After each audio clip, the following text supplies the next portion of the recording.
Morning, welcome back to another video, and today we are going to be going over the 5 best dependable gold farms that you can do right now. Now just stick around and enjoy the video. Now these dependable farms are actually something of which I've been playing around with and testing out on multiple different servers, and these ones that I've found have been the ones that are working the most or the best at this moment in time, so I thought I'd compile that into a video. Now that being the case, let's move on to number 1, which is WHIPTAIL and PYRITE multi-farm. Now this one is a great farm in order to farm up things for the volatile sands, but also is a great way of gathering up a lot of materials in the same amount of time. Now that being the case, I do find this one to be pretty damn awesome when it comes to gold per hour wise, and it actually does help quite a bit.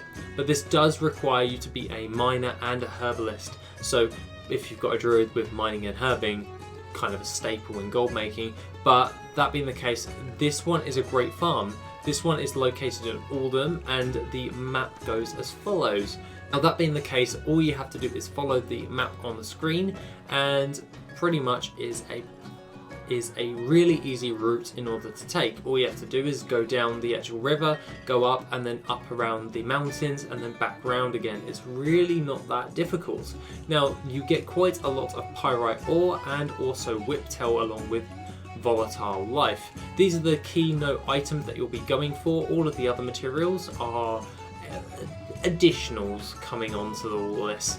But you do get a lot more gold per hour than you would as opposed to just doing a pyrite ore farm or a whiptail farm. So combining the both with multi-farming, that actually works quite well. Don't get this confused with multi-boxing, by the way. A multi-farm is just using 2 gathering professions at the same time, so just bear that one in mind. Now coming in at number 2 and has a little bit of a barrier to entry, and that is the Royal Jelly Farm. Now this one is located in Stormsong Valley, and the route goes as follows. Now the thing that you want to be actually wanting to do is to make your life a hell of a lot easier is by doing the starting quest for the bees. Remember, this is an alliance only farm, and other than that you should really get yourself to revered.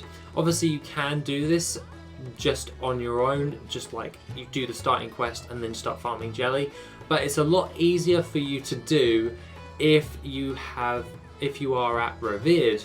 Now that is because you can buy the goggles which actually make the nodes come up on your screen, such as you would with a mining route or a herbing route.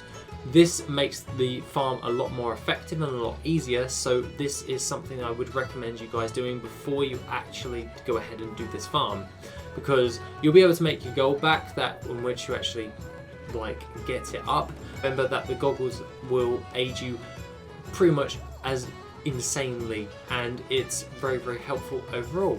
I personally find this to be a great way in order to make gold, as its current content, it sells rather fast and it goes for a decent amount of gold on pretty much most servers. So that being the case, that is the Royal Jelly Farm coming in at number 2.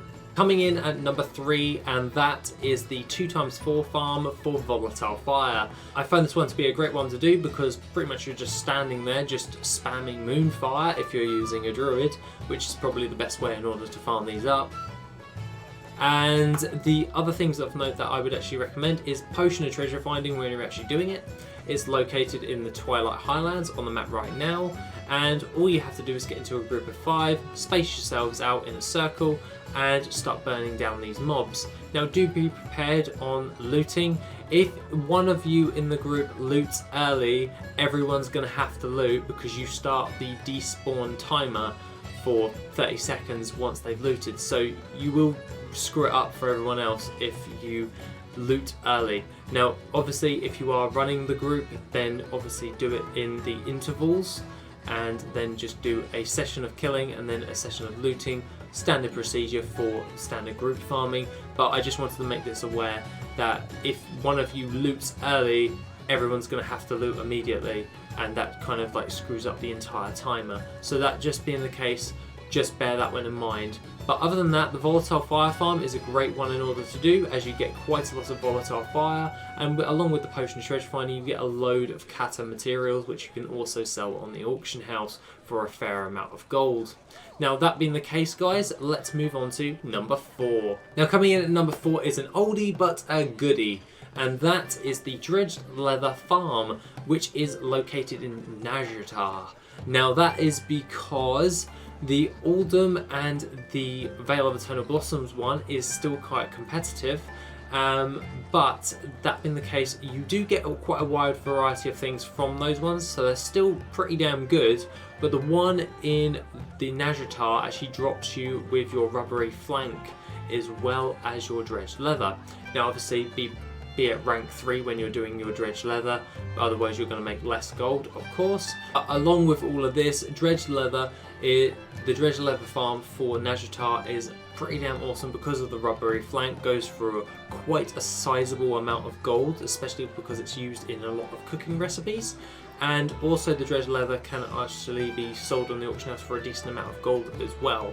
Now that being the case, all of the other materials that you'll get alongside this will add up as well, but they're not the keynote items, so to speak. The main things that you want to be doing is just by going around in a circle killing the snapdragons, and once you've done that it will make it a lot easier for you. Now be prepared, you may see some competition because sometimes it pops up as a world quest, so just bear this one in mind that some people will be around. But other than that, they could be taking out the mobs but not skinning them, so you may also benefit from this, as you may see that they're just leaving the bodies and you can be like, oh, free skins, which is a lot easier for you to do as well. Now that being the case, let's move on to number 5, which is the anchorweed farm in VOL'DUN. I've been playing around with a lot of anchorweed farms as of late, mainly because I just felt like doing it, and no actual reason why. But I've actually found that the VOL'DUN route, which is on the screen right now, is a lot easier to do than any other farm out there, and it provides you with quite a lot of anchorweed overall. Now I don't know if this is due to the fact of the spawn rates or anything like that, don't have any maths to actually state that, but the thing that I would actually like to say is the route is incredibly simple to do. It doesn't require you to traverse anything. If you don't have your flying yet, you should have your flying. And the other thing of note is you can multi-farm it with relative ease, and that being the case can drive up the gold per hour as well.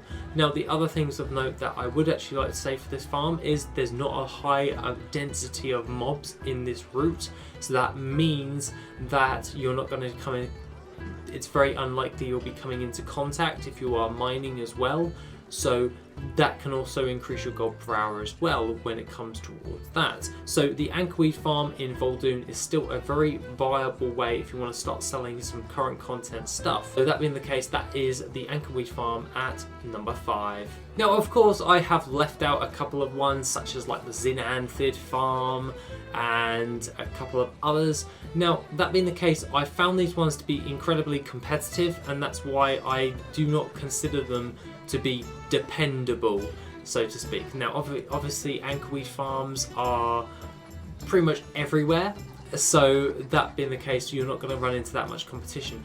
As NAZJATAR is specifically in one zone, there's going to be a hell of a lot of competition for that. It is a fast selling map, but you're going to come into a lot of competition.